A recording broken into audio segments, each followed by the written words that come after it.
Listen up, sports fans. Your favorite sportsbook, BetUS.com, is back for our 28th year of NFL action. With the industry's biggest sign-up bonus of up to 200%, BetUS offers our members the opportunity to cash in on all your favorite sports, including NFL, NBA, MLB, and more. We've also got hundreds of new casino games, including the coolest new European slots, and our live dealers are waiting for you at the table. Sign up at BetUS.com today to get into the action. BetUS, where the game begins.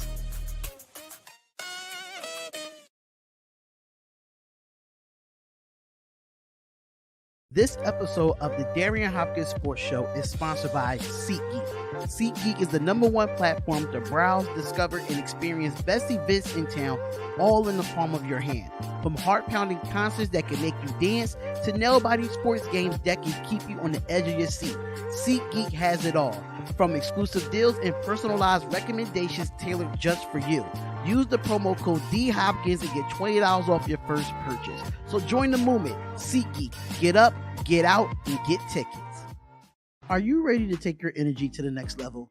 W Energy is a proud sponsor of the Darion Hopkins Sports Show, your go-to source for all things sports.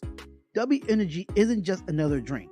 It's packed with natural ingredients, zero sugar, and no fillers.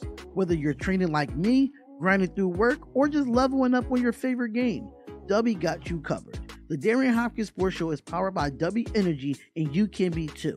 Experience the sustained energy and enhanced focus to keep me at the top of my game. Here's an exclusive offer for the Darion Hopkins Sports Show fans. Using promo code DHopkins at checkout and get 10% off your first purchase. So don't wait. Boost your energy and take the world today. W Energy. Fuel your greatness every step of the way.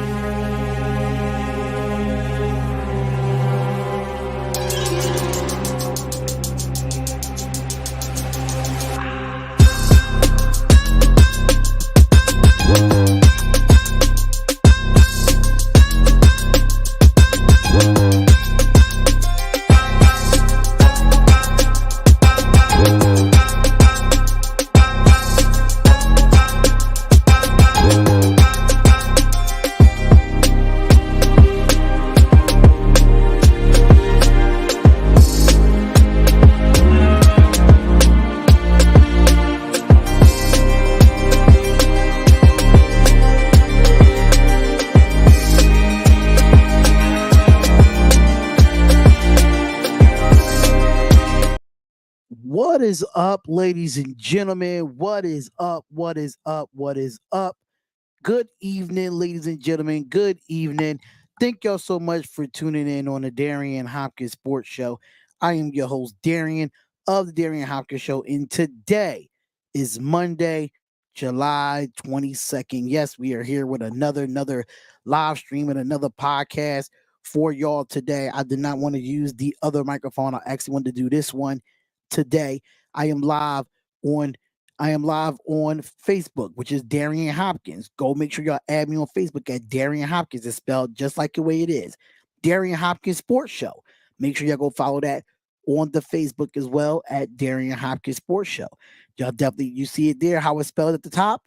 That's exactly how it's spelled on Facebook. Make sure y'all subscribe to the YouTube channel, which is the Darion Hopkins Sports Show, which that we are live at actually right now. So make sure y'all subscribe, hit that bell button, get the notifications and everything of that nature. Make sure you follow us on Twitch at Darion Hopkins Sports Show, D Hopkins Sports Show. We are live on Twitch. We are live on X, aka Twitter, at D Hopkins Show. We are live on there as well. And we are live on Rumble, ladies and gentlemen. We are live on Rumble at D Hopkins Sports Show. We greatly appreciate y'all, all y'all coming in and being a part of the Darion Hopkins Sports Show. But we have an action-packed show today. Got some NBA, got some NFL, got some WBA, got some MLB, got a little bit of college football. Not going to try to keep you all around as much. But like I said, man, make sure you go to SeatGeek.com because that is one of the sponsors for this show is SeatGeek.com and use the promo code DHopkins to get $20 off your first purchase when it comes to live events, live concerts, sporting events. You want to go there, make sure you go to SeatGeek.com. Use the promo code DHopkins. Same thing for W Energy. If you do like your energy drinks as well, we would love for you to check out the energy drinks at W Energy. The link is in the description. Use the code DHopkins to get 10% off at checkout. And make sure y'all support the Darion Hopkins Sports Show with stars and super chats or anything or engaging or something of that nature. The more engagement, the better it is, ladies and gentlemen. The better it is. So if you do want to support, make sure you go to the Cash App at $DHopkinsShow and make sure y'all go check it out. Thank y'all for tuning in, man. We really do appreciate y'all coming over to the Darion Hopkins Sports Show. And Mama C, what's going on? Thanks to everybody that's watching on Bigo Live as well. Bigo Live, Bigo ID is the Hopkins Show 1. So make sure y'all go check that out. Make sure y'all go check that out. But we gonna get straight to the nitty gritty of things, man. We really are. Shout out to, Real Tagoons TV. He's definitely back in the building. I'm definitely back in the building. I had one hell of a weekend, man. I was with my family over the weekend in Newark, New Jersey. Had a lot of events going on and stuff of that nature. But it was a great weekend to get away, get my mind straight, get ready, and be back for this to do this Darion Hopkins Sports Show podcast for y'all.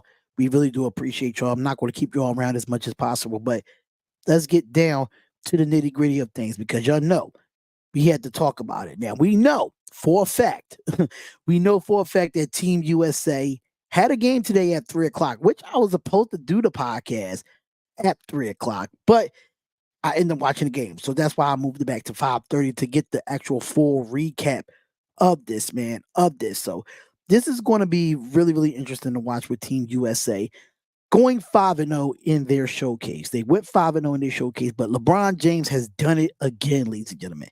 He has done it again. You can't be mad at this man. Keep doing it and putting the team on his back as much as possible because at the end of the day, LeBron James is going to be LeBron James. That's exactly what he's going to be. He's going to be LeBron James. And people, you can hate him all you want. You might not have to like him.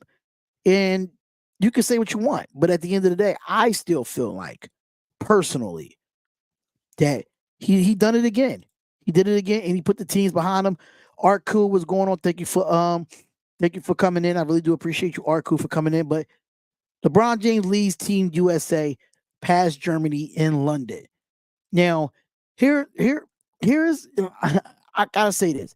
Here's something for everyone in the basketball world needs to understand as the Olympics comes along.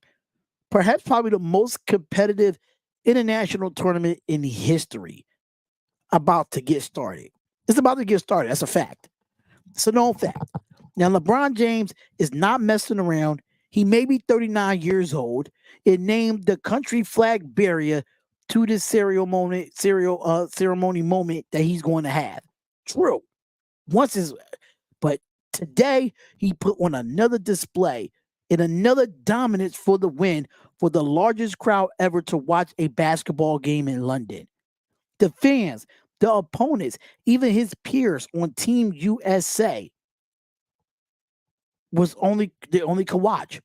They could only watch how he dominates the opponents. Now, with Germany in the current FIBA World Cup champions, trying to send a message by knocking off the Americans just to say to start the Olympics, James grabbed game by horns in the same manner as he done since he was a teenager. It's a fact. LeBron James scored 8 vital points to wrap up around the steals, rebounds, and general brute of force to lead Team USA to a 92 to 88 victory. 92 to 88 victory. He finished with 20 points, 6 rebounds, 4 assists, and his stats are hardly representative of the force that he plays with. LeBron James is big. He's big. These guys is not as big. You know what I'm saying? These guys are not as big in the World Cup. I mean, they big, but LeBron James is just on a different level when it comes to this. He's on a different level. And, he went to the basket, steal, basket, rebound, free throws, rebound, running through the middle in the fourth quarter. His teammates were bouncing around on the bench in the arena. The children were recessed by watching it all play out. And by the way, that he opened the game with 2 crazy dunks, one reversed, that was one that was reversed, and one that was just ferocious. It was just nasty with it. And I loved it. You know what I'm saying?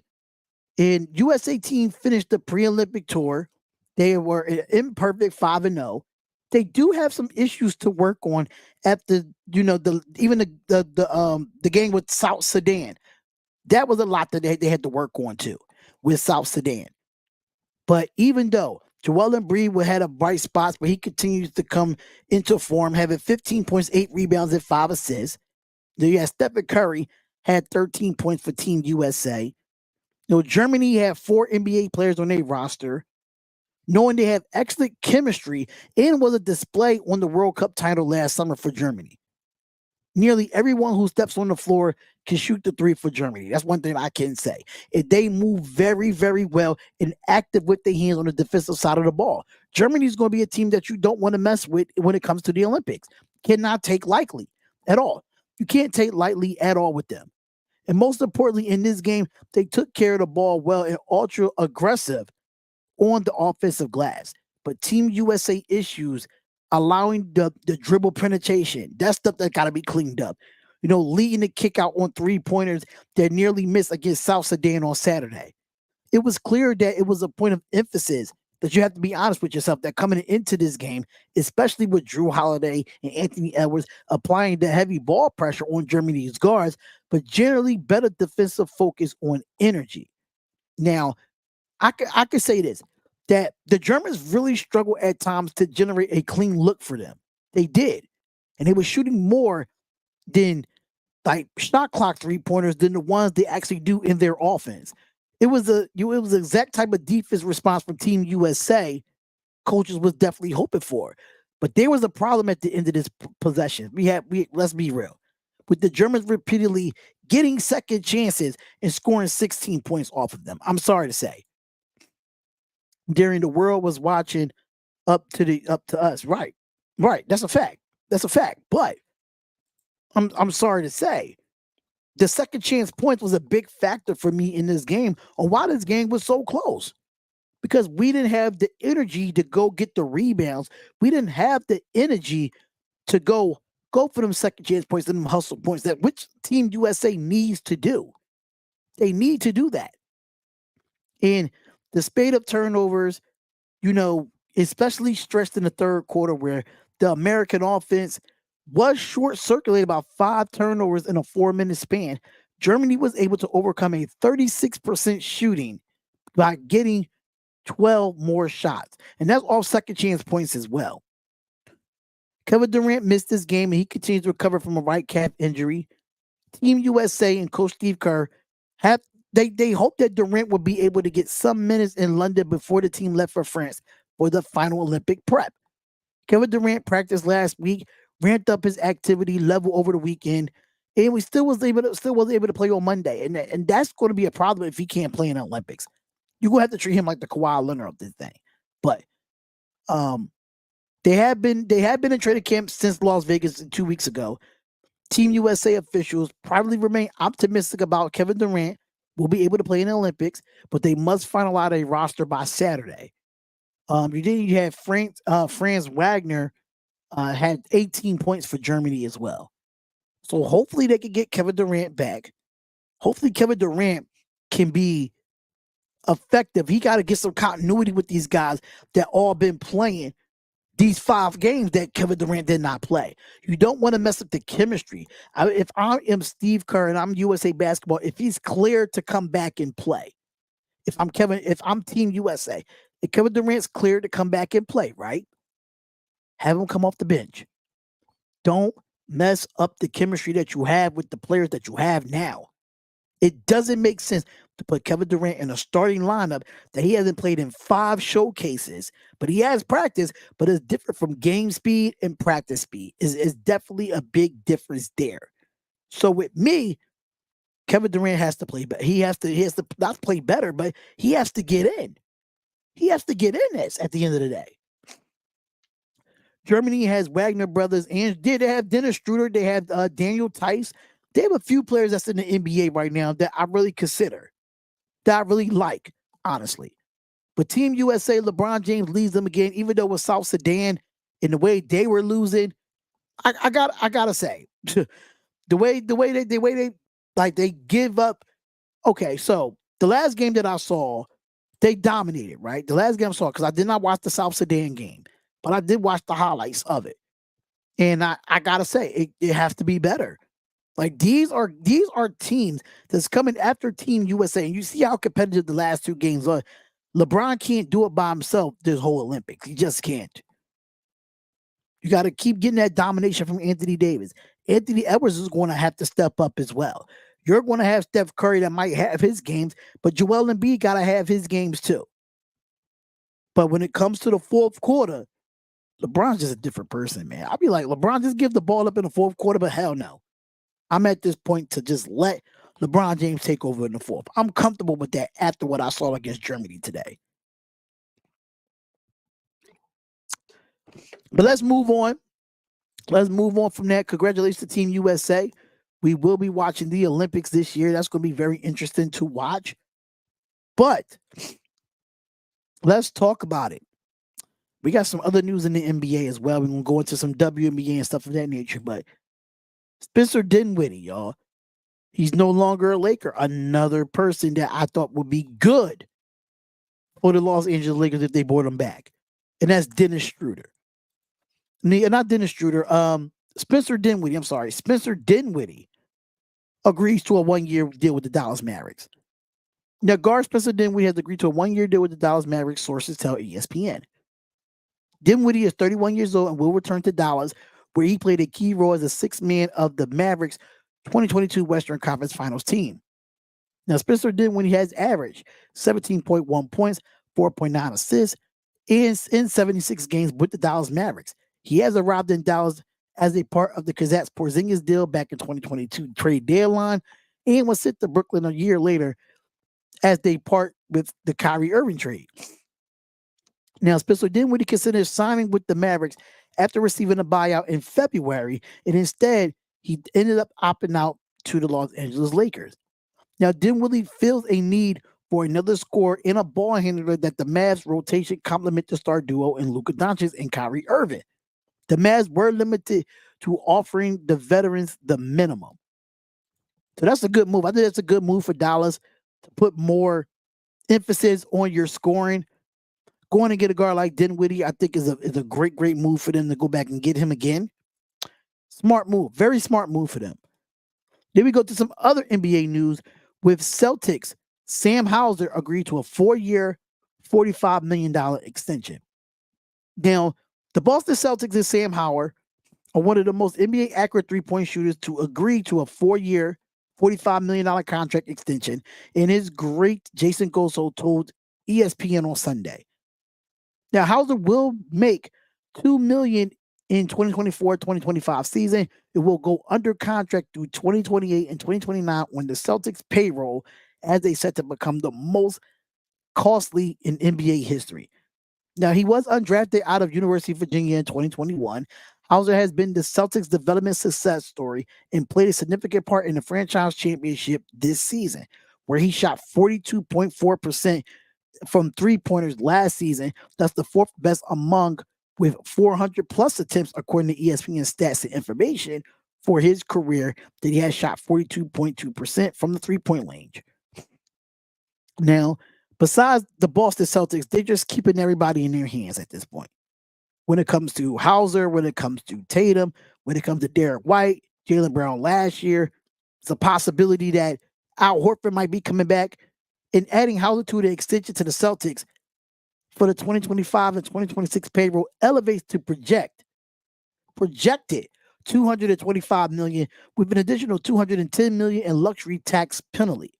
Now, I can say about the Celtics that they are expected to be over the league the second consecutive year, which will make their 2032 and 2023 first round picks untradeable.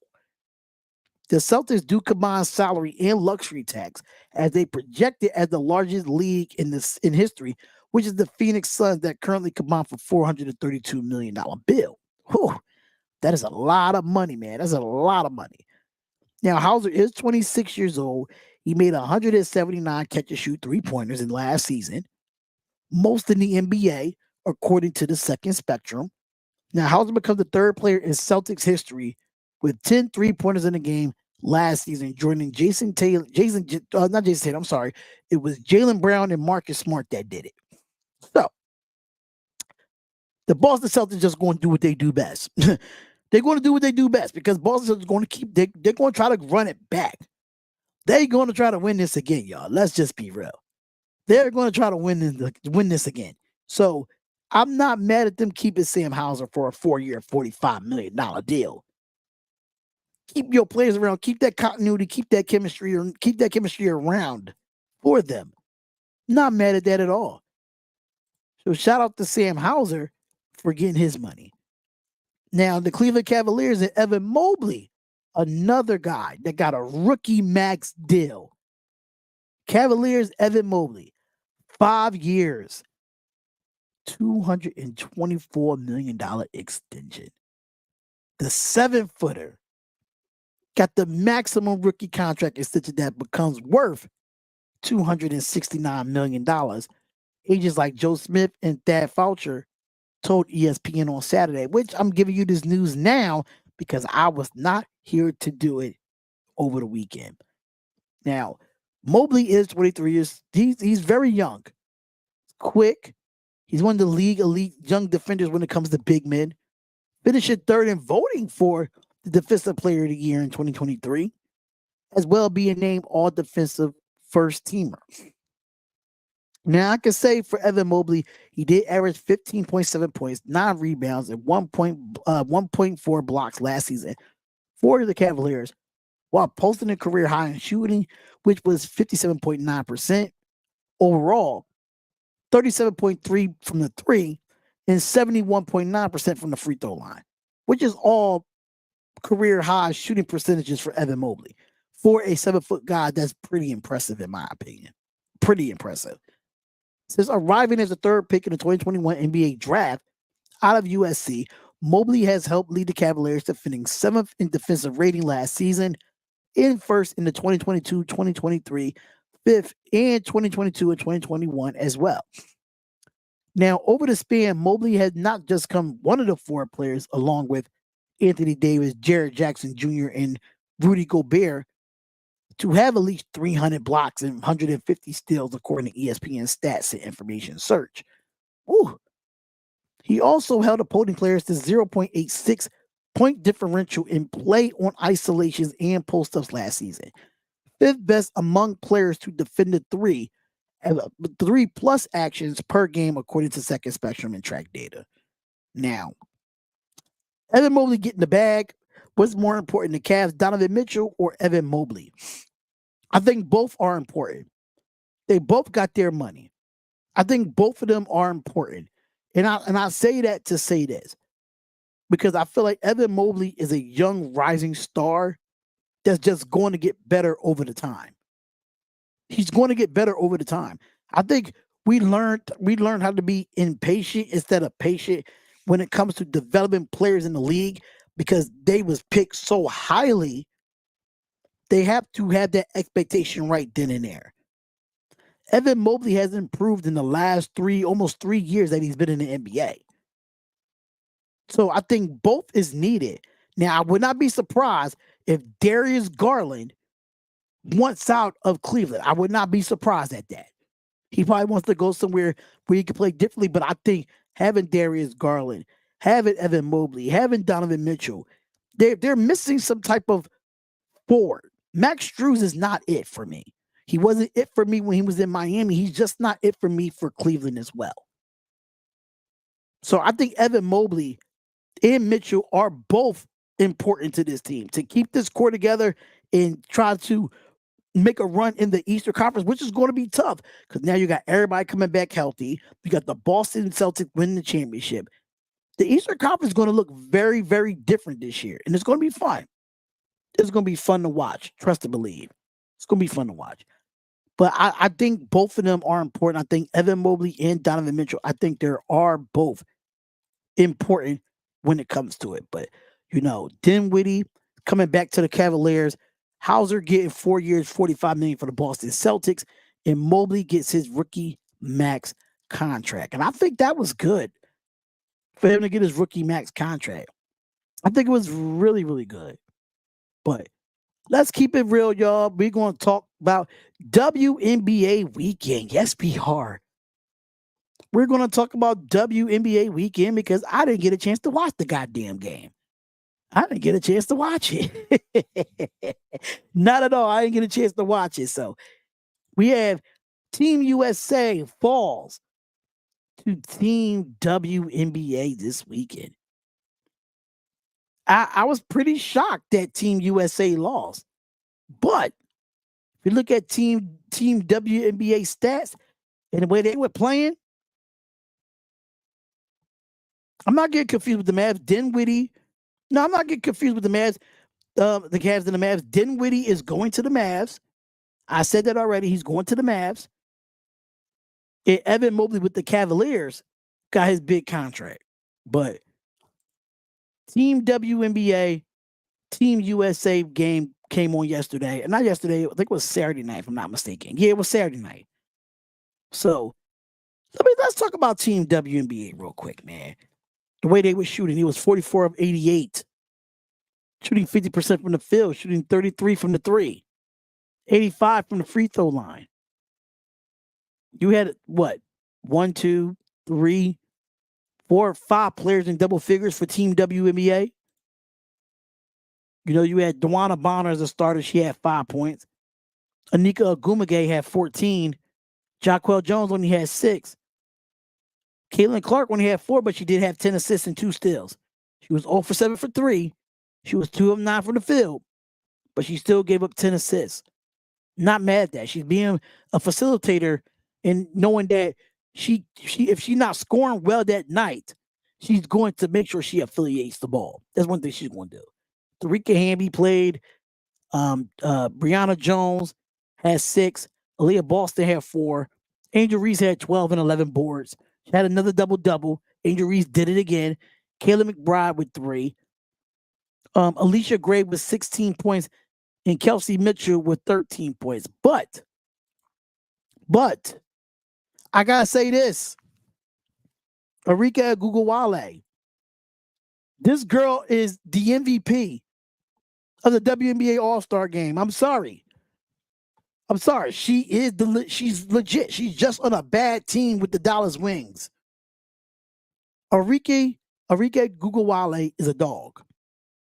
34 points, 6 assists, and 2 rebounds. She was 10 of 20 from the field, 8 of 13 from the three-point line, and 6 of 7 from the free throw line. Y'all cannot tell me this girl is not that good. This girl is, listen, Arika Gugawale, you can't tell me nothing about her. You just can't. She gave Team USA the business. She sure did. She gave Team USA the business with 34. 8 3-pointers in the game.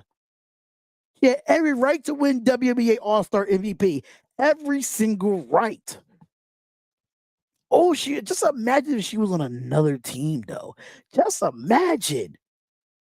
That would have been insane for her to be on another team. A good team at that. Y'all can't tell me nothing when it comes to her. We all know. But she's just on a bad team with the Dallas Wings, y'all. If you could get her, Natasha Howard's not that bad.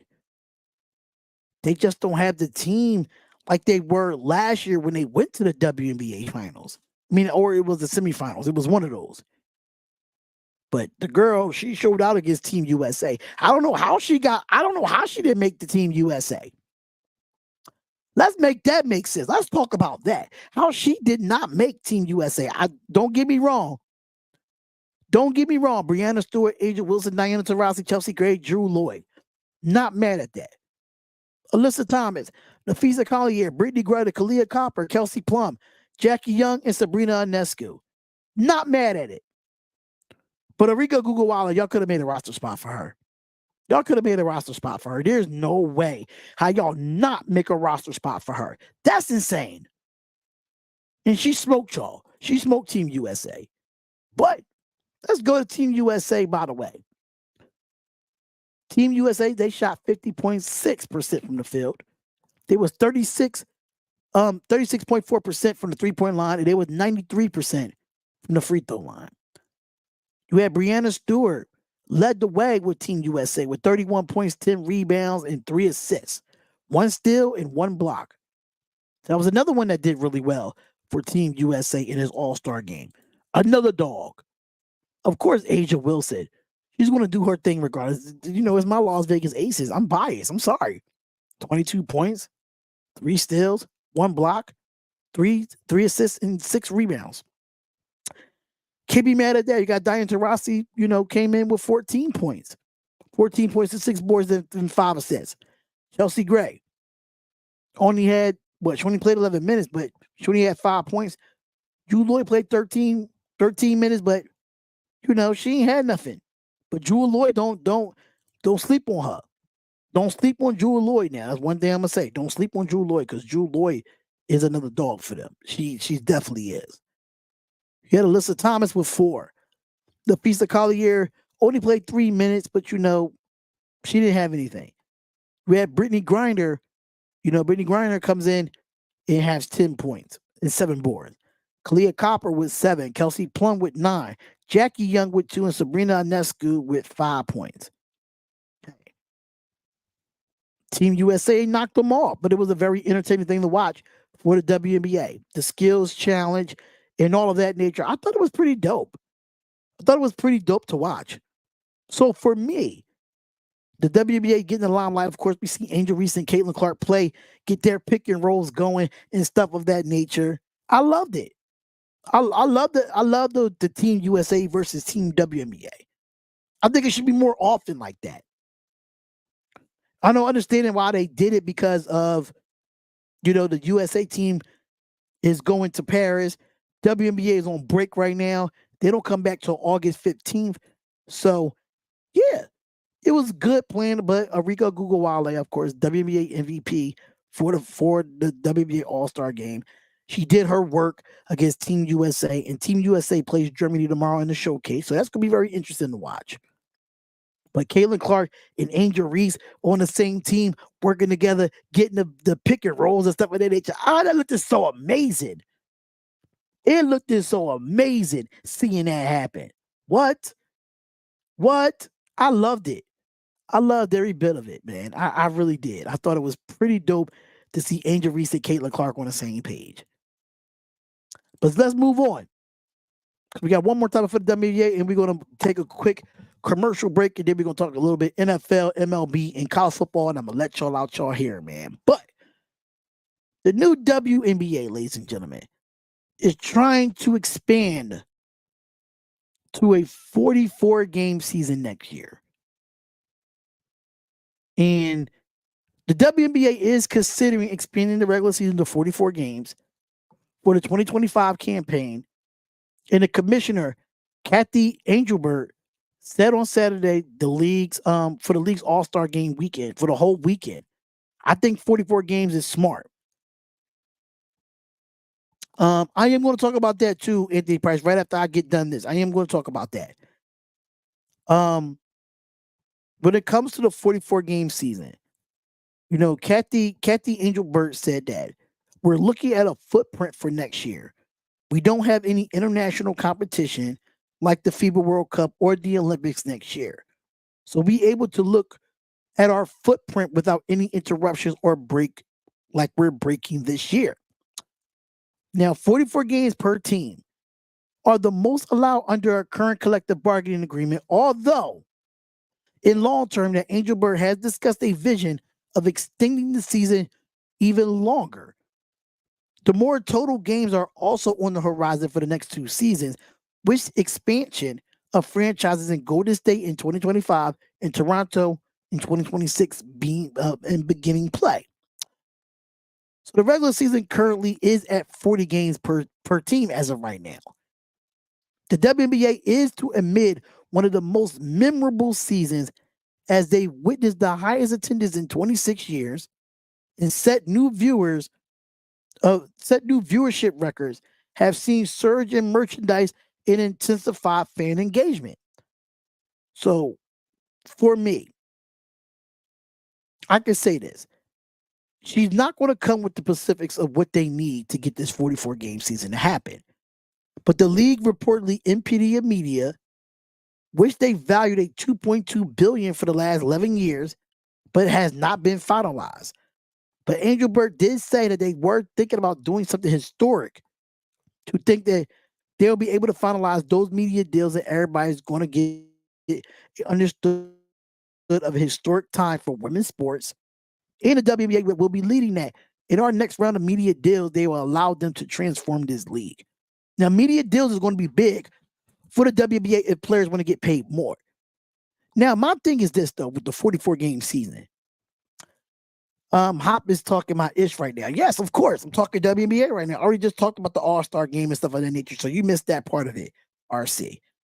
But to expand to a 44-game season, I'm going to be honest with you. You have to have more teams to expand to a 44-game season. If you want the league to expand and go longer than what it was and have these type of media deals, you need more teams. There's no shit. You need more teams. Like, yeah, you are getting Toronto and you're getting Toronto in 2026. You're getting Golden State next year. But what happened to a Philadelphia team that we was talking about? What happened to a Philadelphia team that we were supposed to talk about? Me personally, bring back the Detroit, bring back some teams. Instead of creating new teams, bring back some of them teams that you had before. We got 2 teams coming right now, though. No, we actually have one coming next year. We only have one coming next year for the WNBA, which is Golden State in 2025 for next year, and Toronto will come in 2026. So for me, if you're going to try to expand this thing, bring the Houston Comets back. I mean, we see teams in one state have multiple teams in one state. We have seen that. You feel what I'm saying? We have seen the Dallas Mavericks, the San Antonio Spurs. We see so many teams have Texas teams. Bring the Houston Comets back. They are the historic. They are the reason why nobody else in any major league sports did 4 straight titles. Bring the Houston Comets back. Understand money has to come involved and stuff of that nature, but bring them back. Bring the Detroit Shock back.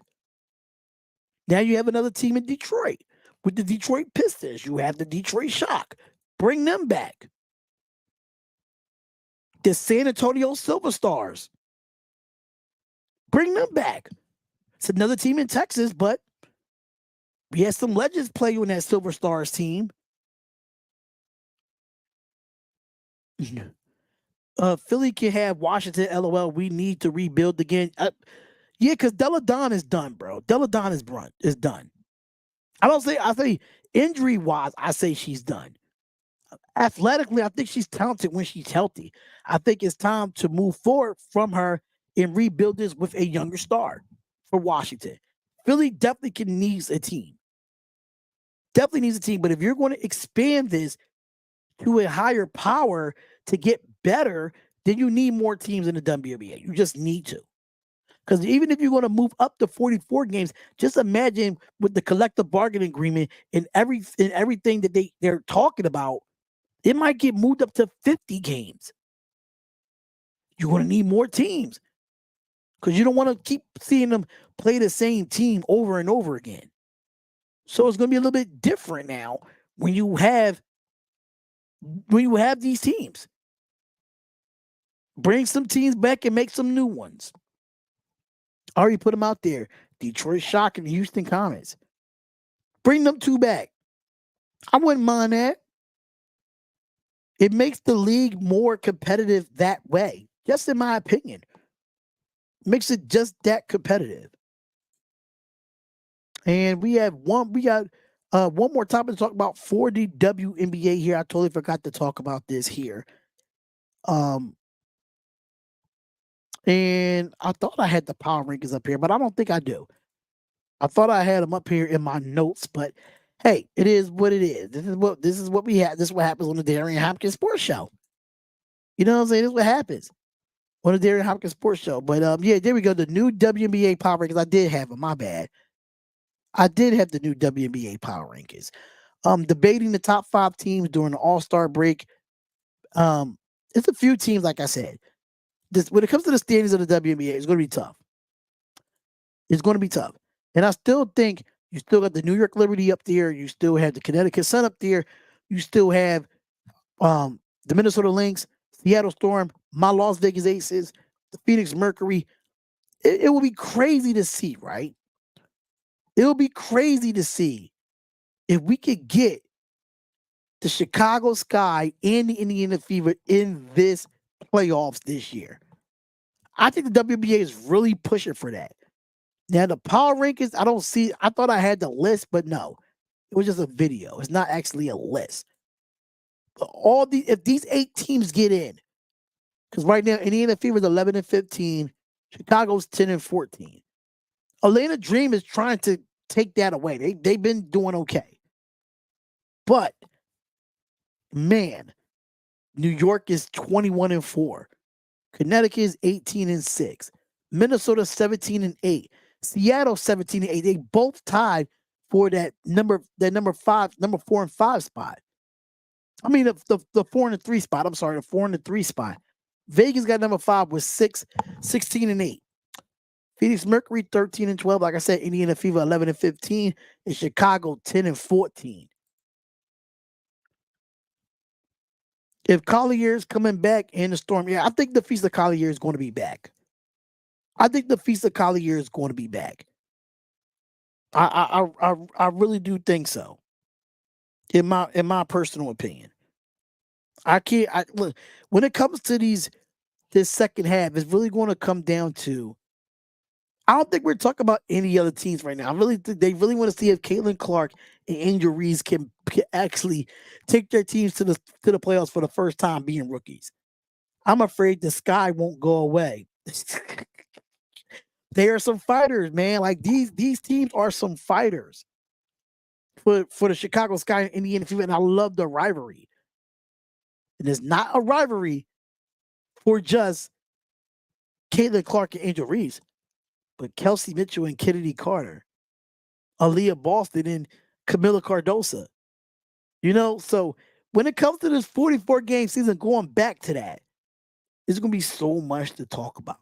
And I cannot wait to see how these teams, like Golden State, comes in next year and expands. I can't wait for it to look at it. Oh, is Nafisa Collier is going to play in the Olympics? I have not heard any news of her playing in the Olympics. I have not heard no news of her saying that she's out. But when I do get that news, I will report that to y'all. Definitely will report that to y'all. But there you have it, ladies and gentlemen. There you have it for the first 2 topics of the day. We had WNBA, we have NBA. We did talk about it as well. We're going to get into a little bit of football coming into it next, about Jordan Love. We're going to talk about him. We're going to talk about the most intriguing position battles on track in 2024. And we're going to talk about what John Harbaugh had to say about Lamar Jackson becoming the greatest quarterback in NFL history. Let's talk about it. Chelsea Gray looks old. She's not old. She's just rusty. She'll be fine. But we're going to all talk about that on NFL topics here, right here on the Darion Hopkins Sports Show. We have some MLB talk with some trades and some rumors. And we got a question for y'all. A quick question for y'all in college football. Is Deion Sanders the answer to come to USC? But we'll all talk about that later on in the show. It's the Darion Hopkins Sports Show, and we'll be right back. Listen up, sports fans. Your favorite sportsbook, BetUS.com, is back for our 28th year of NFL action. With the industry's biggest sign-up bonus of up to 200%, BetUS offers our members the opportunity to cash in on all your favorite sports, including NFL, NBA, MLB, and more. We've also got hundreds of new casino games, including the coolest new European slots, and our live dealers are waiting for you at the table. Sign up at BetUS.com today to get into the action. BetUS, where the game begins. This episode of the Darion Hopkins Sports Show is sponsored by SeatGeek. SeatGeek is the #1 platform to browse, discover, and experience best events in town, all in the palm of your hand. From heart-pounding concerts that can make you dance to nail-biting sports games that can keep you on the edge of your seat, SeatGeek has it all. From exclusive deals and personalized recommendations tailored just for you. Use the promo code DHopkins and get $20 off your first purchase. So join the movement. SeatGeek. Get up, get out, and get tickets. Are you ready to take your energy to the next level? W Energy is a proud sponsor of the Darion Hopkins Sports Show, your go-to source for all things sports. W Energy isn't just another drink. It's packed with natural ingredients, zero sugar, and no fillers. Whether you're training like me, grinding through work, or just leveling up on your favorite game, W got you covered. The Darion Hopkins Sports Show is powered by W Energy, and you can be too. Experience the sustained energy and enhanced focus to keep me at the top of my game. Here's an exclusive offer for the Darion Hopkins Sports Show fans. Using promo code DHopkins at checkout and get 10% off your first purchase. So don't wait. Boost your energy and take the world today. W Energy. Fuel your greatness every step of the way. And we're back, ladies and gentlemen. We're back on the Darion Hopkins Sports Show. This is part 2 of the Darion Hopkins Sports Show. We are definitely in the building here, and we're going to make sure y'all hit that like button and subscribe to the channel on the YouTube channel, and make sure y'all go check us out over there on SeatGeek.com. Use the promo code DHopkins, get $20 off your first purchase.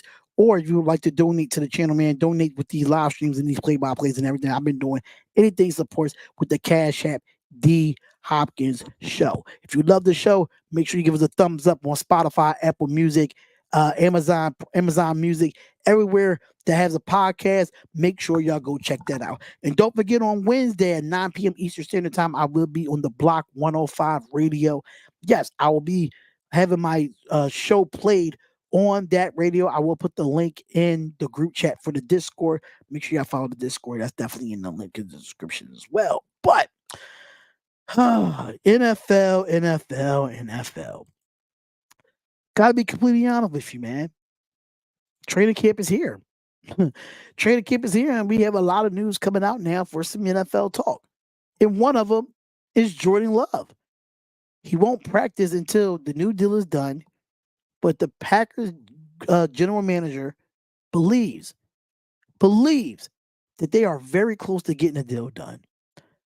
Now, this has been the offseason talk all year for Jordan Love. All year has been talked about for Jordan Love. You know, the former first, he was a former first round pick.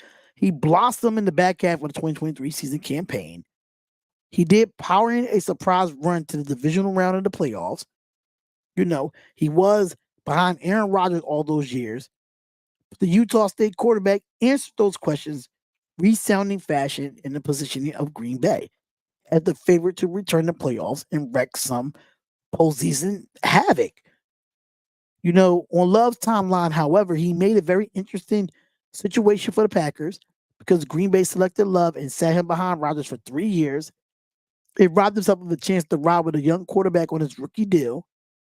Now in 2024 season, Love will be the second full-time starter by 5th on the Packers payroll and in the final year of his 1-year extension.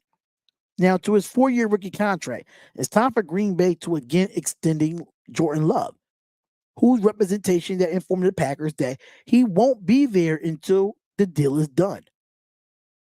And he said, yeah, I think so, but again, you never know. We're working really hard to get it done. Packers general manager Brian Gutekunst did say on Monday that he thinks it's really important for them to get Jordan Love done. We want him here for a long time, give him the stability for him, and gives us some stability for our group as well. He's saying that he's optimistic, that these are big deals that takes time, and it's not easy for some people may think. But they feel close, but no deal timetables as far as long as it's going to take. Now I'm going to say this about Jordan Love. Get the deal done. What's up, B.I.? What's going on? Get the deal done for Jordan Love at this point. What else does this man need to prove? Leave him there long term. You did it for Aaron Rodgers. You did it for Brett Favre. You did it with every Green Bay quarterback in the past that was successful for y'all. Get the deal done. That's all I really got to say about it, because at this point, Jordan Love is a quarterback that might not get the highest paid money in the NFL, which I don't think he's deserving of that as of right now, because he still has to get better during the first half and the second half of the season. But you got to give him some type of money. You just can't keep him on a rookie contract after he sat for 3 years and exceeded a lot of people's expectations for him at quarterback. You just can't do it. You just can't do it. Pay the man. Pay Jordan Love for the stability of your Green Bay Packers and the stability of training camp as well, because now you won't have him in training camp.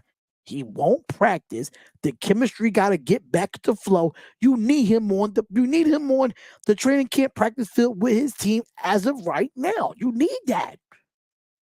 There's no way you're going to sit here and tell me that, oh, we're okay with Jordan Love sitting now and we're going to get a deal done in no time soon. No.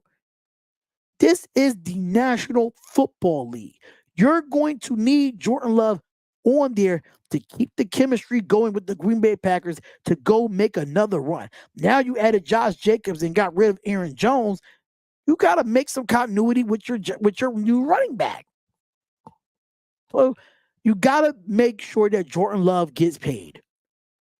Get the job done, Packers. What are y'all waiting for? Y'all extended all these other players and giving all these other players this money, but y'all not even doing that for Jordan Love. And Jordan Love is your catalyst. Y'all need him to win. Y'all need him in an offensive line to win. With known fact. But I just hope Jordan Love comes in and he gets his money and balls out. That's all I'm going to say about that one. But speaking of a former quarterback from the Green Bay Packers, Aaron Rodgers. This guy kills me every single time. He irks my soul. He really does. And I'm starting to get tired of Aaron Rodgers at this point. I'm really getting sick and tired of him. Because he's really starting to piss me off at this point. And the only reason why I say that is because he downplays minicamp absence and unsure that if he'll play beyond the 2024 season.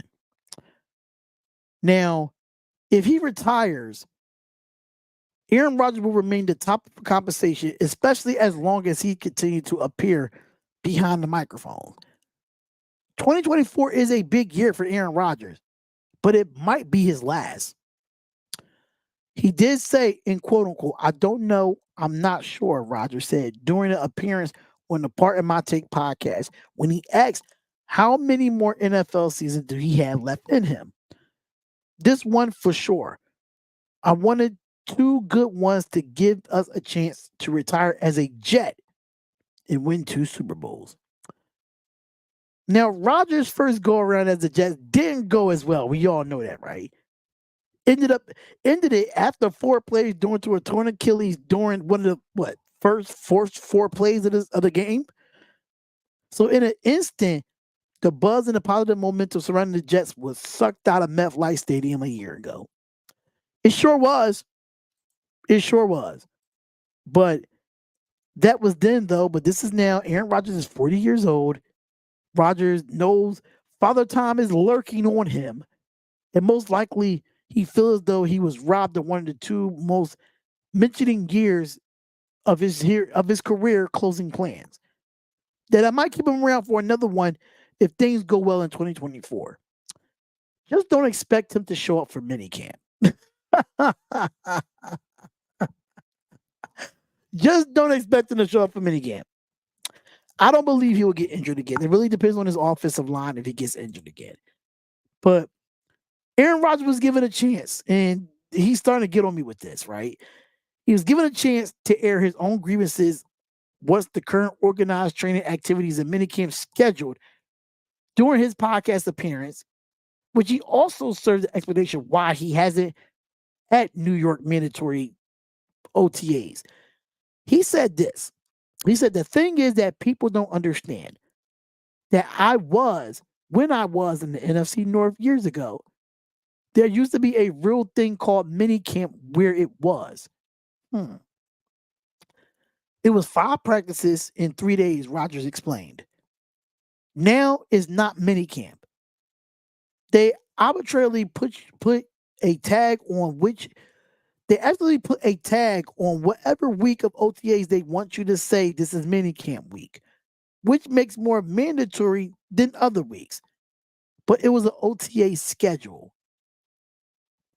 Now, that's how the words came out a little deceiving from time to time, but you definitely can make a story about it. How he missed mini camps and when it was really 2 OTA days. And I came to the first 10. So he's saying in the short, it wasn't a big deal because Rodgers remained on a lightning rod of his absence and became the story. Thankfully, we actually talking about football soon enough because Rodgers aiming ensured that he remains part of the conversation right before week 1 snaps his time around. Now I'm going to say this. Aaron Rodgers, what makes you special from anybody else in the National Football League?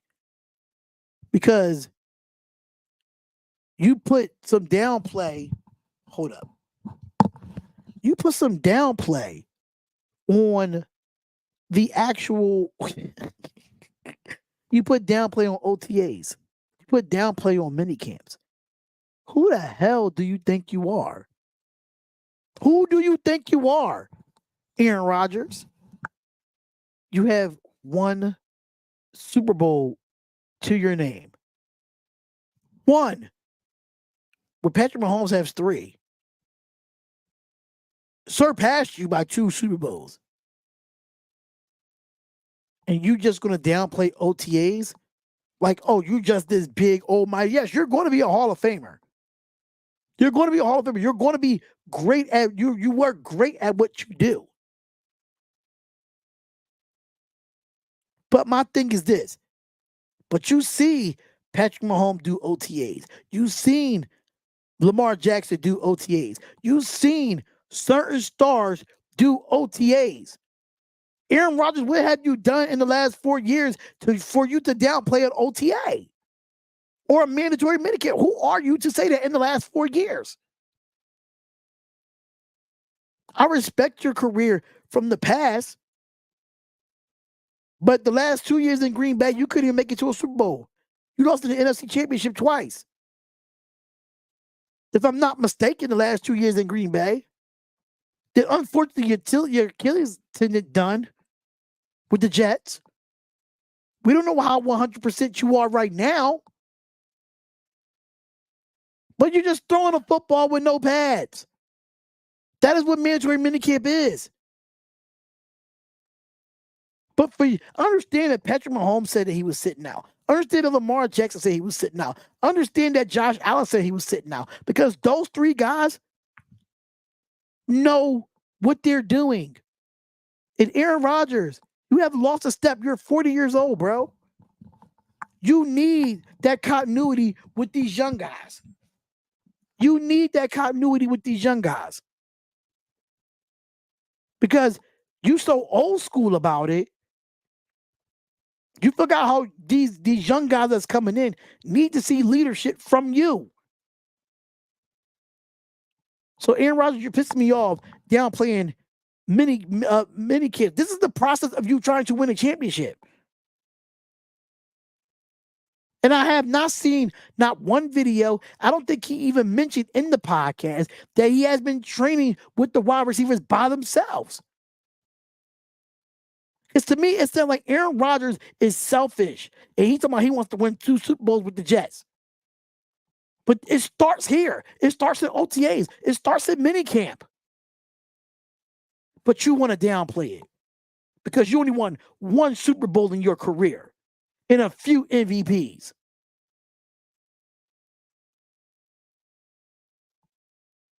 If you want to be on top, you got to remain there.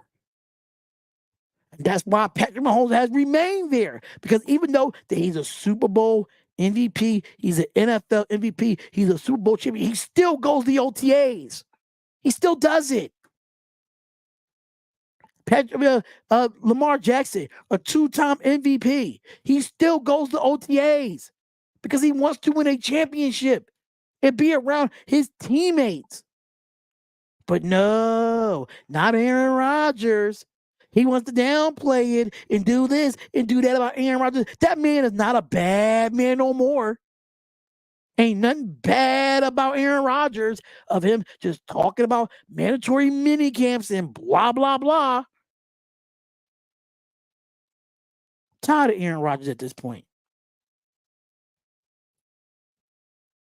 And the reason why that he's not going to OTAs is because of what? What is the excuse? Because the greats of the greats of this modern day in football does it. And if Aaron Rodgers don't win in this division of the AFC East, if they at least don't win the division, is a goddamn failure. If they don't make it to the playoffs, it's a goddamn failure. Then if the Jets don't succeed, it's gonna come right back to this. Watch when I tell you. It will come right back to this. And y'all gonna look at me like I'm crazy. Oh, yeah, Darion. The Jets didn't play well and do this because it all started with the Aaron Rodgers not being at OTAs or being at mandatory mini camps.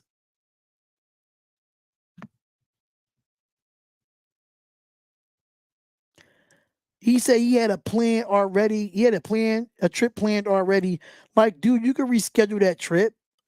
Bro, you play football for a living. If it's mandatory minicamp, that means I don't care who you are. You're mandatory to be there. As me as a football coach and my star quarterback is not at mandatory minicamps, what does that say about the locker room? How would the locker room feel about that? If everybody else have to be there, but y'all give a slide to Aaron Rodgers, that's bullshit. I'm like working a job and you telling me that everybody got to come into work and clock in and be in front of a computer and take phone calls. But then you got one person that don't have to do that. They can stay home and do that. No, that's not how the world works. Just because you're a higher up and because you have a resume and you're a future Hall of Famer, you feel like you don't need to be there. That's bullshit. That's bullshit.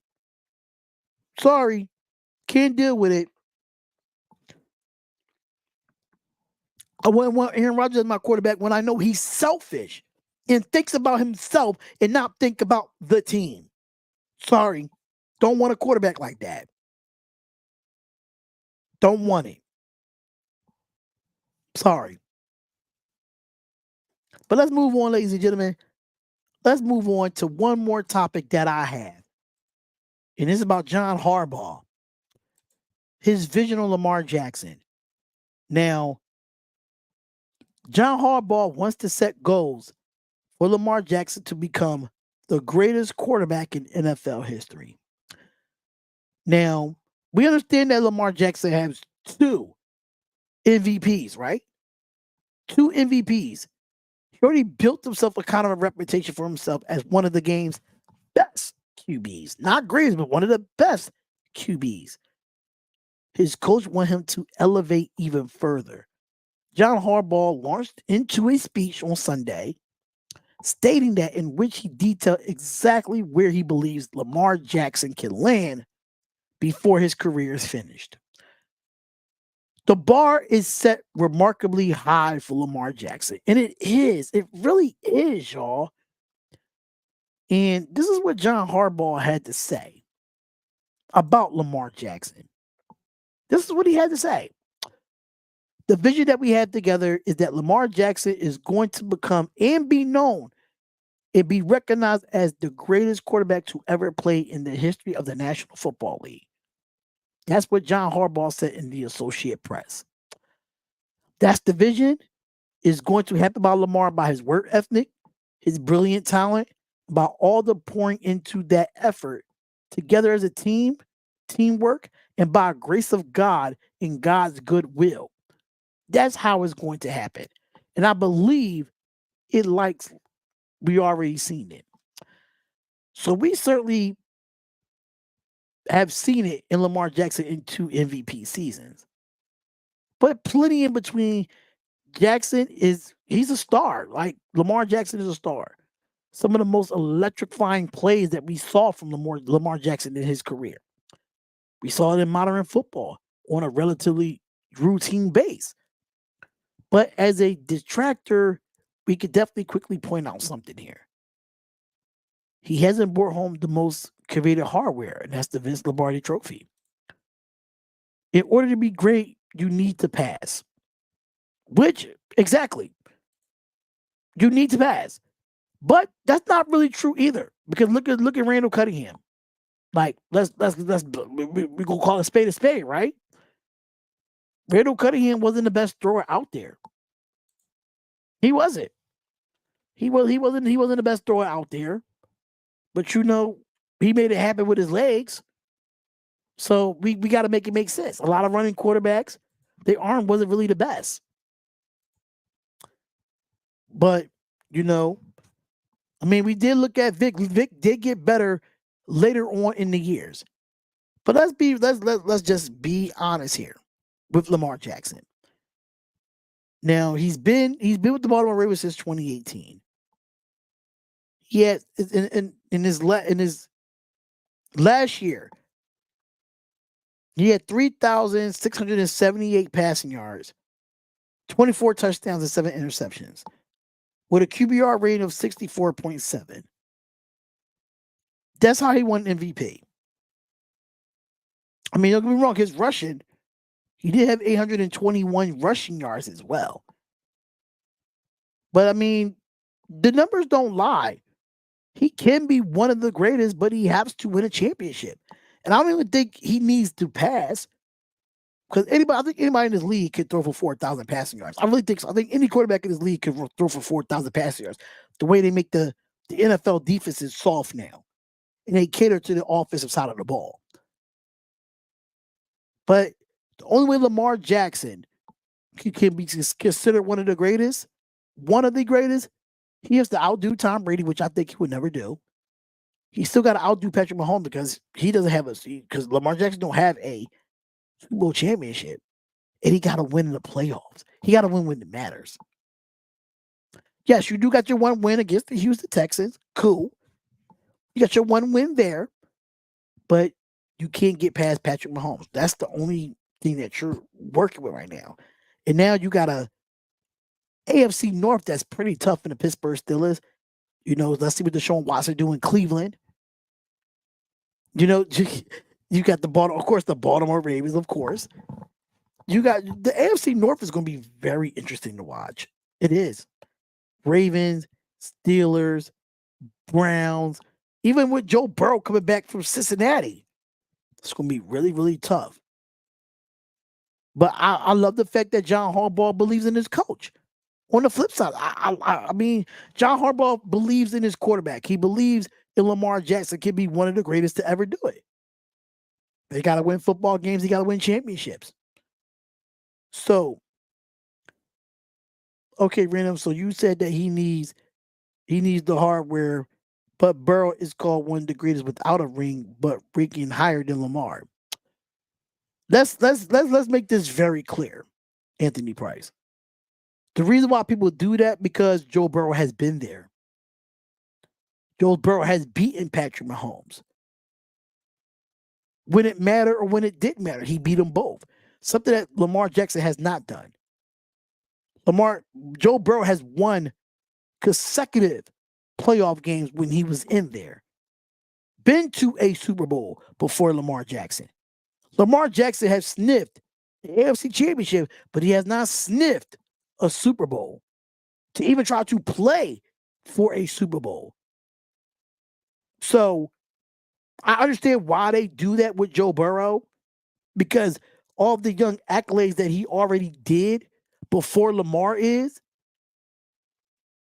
But of course, MVP is an individual stat, a stat sheet, a stat stuffer.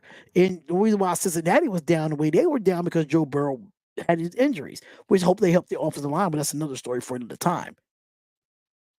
But I still like the fact that Lamar Jackson still can consider that. He just have to get over a few humps to get to the Super Bowl, and he has to go through Patrick Mahomes. Which we gotta play the motherfucker twice as a Raiders fan. We gotta play him twice. So yeah, I get it. But Lamar Jackson got to get over that hump. He got to play at least in a Super Bowl. He has to win more playoff games. So I get why you say that, Anthony Price. I get why you say that. So that's basically another. We got one more topic here for the NFL, And it's about my Las Vegas Raiders, y'all. I don't like to talk about my Raiders on this channel because I do have another channel with Nothing But Raiders podcast. But this kind of like reading this article earlier kind of intrigued me in some ways. And it says NFL training camp, the most intriguing position battles to watch in track in 2024. And the number one on this ranking, we all know this, ladies and gentlemen, is the Las Vegas Raiders when it comes to the number one ranking in his quarterback. Aiden O'Connell versus Gardner Minshew. Now, this looked like one of the true veterans versus veteran quarterback battles in 2024 training camp. Aiden O'Connell starts camp with a toenail of the head start after head coach Antonio Pierce indicated that he will take the first team snaps of the competition. Now, Minshew was inked to be the bridge quarterback. The money in his history and the suggest front office believes that he can be a starter for at least a spell. If neither separates, right? Aiden O'Connell could get the first crack to opening the season. If nothing else, the Raiders will find out exactly what they have in the former fourth round pick. Now, there's been a quarterback issue for a while with the Las Vegas Raiders. We even had issues with Derek Carr being here. Now we have issues with Aiden O'Connell. We had issues with Jimmy Garoppolo. Now we have Gardner Minshew, and we don't know who's going to be our number one quarterback. Now, for the Las Vegas Raiders, I'm going to have to see training camp to believe it. I don't know who I would pick as my starting quarterback right now as a Raiders fan. But the fact that this is the most intriguing thing in NFL news going into training camp, I understand why. Because we paid Jimmy Porn Garoppolo all that money just for him to do what? Be like that? And play shitty like that? With a wide receiver like Devontae Adams? Where y'all shipped off his best friend and Derek Carr after y'all got Devontae Adams and y'all used Derek Carr as a scapegoat? Let's talk about it. Y'all use Derek Carr to get Devontae Adams there, and y'all ship off Derek Carr after Devontae gets there. Make it make sense. But another story for another time. I don't know who's going to be the quarterback for the Las Vegas Raiders. We're just going to have to see to believe when we watch these preseason games, and I will give you my only personal analysis of it. But the fact that this is the number one thing, I can't be mad at the NFL Network for putting that. Because we are in the division with the Chargers. That's probably going to be better. The Broncos, I really don't care for Bo Nix. So I don't really care for the Broncos. They could be at the bottom of the barrel for all I think of. In the Kansas City, really the Chargers and the Kansas City Chiefs are the two teams that we really have to worry about as a Las Vegas Raiders fan. Two teams we have to worry about. I really don't care for Denver. I think they're in a rebuilding mode. I don't know if Sean Payton still got it in him to be a coach, but the Las Vegas Raiders definitely got to do it.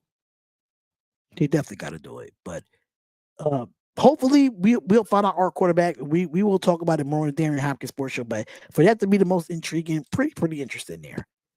Pretty interesting. But let's do this real quickly and head on out.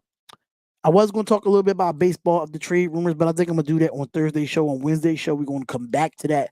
But we do have some predictions and we do have some scoreboards going on right now. The scores are happening right now for MLB baseball.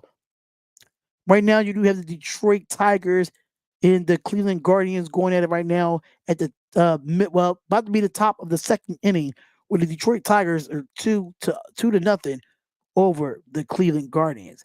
And then you have the New York Mets and the Miami Marlins going on right now. That's about to be at the top of the second, score at 0. Nobody will not have a run yet. And then you have the St. Louis Cardinals and the Pittsburgh Pirates playing right now, where you have them at St. Louis Cardinals 0, Pittsburgh Pirates 0. About to be at the top of the second inning for that.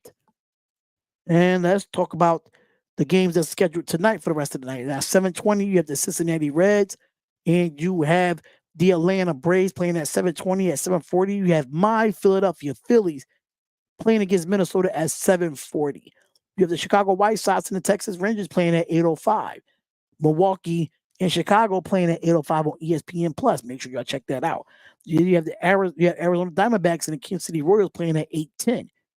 Boston Red Sox and the Colorado Rockies playing at 8:40. Los Angeles A's and the Seattle Mariners playing at 9:40. Houston Astros and the Oakland A's playing at 9:40, and San Francisco Giants and the Los Angeles Dodgers play at 10:10. And then we did have a result already where the Tampa Bay and New York Yankees did play, where the Yankees won 9-1 over Tampa Bay so far. So that is all your scores for tonight for MLB baseball. But the last topic we had before we head out of here, ladies and gentlemen, and I was able to watch this a little bit. And it really got to me.